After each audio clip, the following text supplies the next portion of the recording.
নমস্কার, আমি ডক্টর রাহুল রুইদাস। আজকের ভিডিওতে আমরা জানব এমন কিছু সত্য যা আপনার শিশুর স্বাস্থ্য ও জীবন বদলে দিতে পারে। ভিডিওটা শেষ পর্যন্ত দেখুন, আপনার দৃষ্টিভঙ্গি বদলে যাবে। বাচ্চাদের প্যাম্পার্স পড়ানো নিয়ে অনেকেই চিন্তায় থাকেন, তাই আসুন 1 মিনিটে জেনে নিই লাভ আর ক্ষতি। লাভ কি? ১. সারাদিন শুকনো থাকে, ঘন ঘন কাপড় বদলানো লাগে না। ২. ঘুমের সময় বিরক্ত হয় না, শান্তিতে ঘুমায়। ৩. বাইরে বের হলে সুবিধা, হাইজিন বজায় থাকে। কিন্তু ক্ষতি কি? চলুন এবার সেটাই বলবো। ১. বেশি সময় ধরে প্যাম্পার্স থাকলে ডায়াপার র্যাশ হতে পারে। ২. বায়ু চলাচল না থাকায় চামড়ায় অ্যালার্জি বা ইনফেকশন হতে পারে। ৩.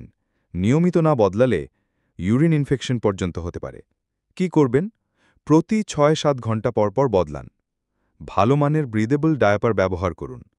ডায়াপার খোলার পর শুকনো রাখতে বেবি পাউডার বা ক্রিম ব্যবহার করুন। সঠিকভাবে ব্যবহার করলে প্যাম্পার্স খুবই উপকারী। এমন আরও টিপসের জন্য সাবস্ক্রাইব করুন। ধন্যবাদ।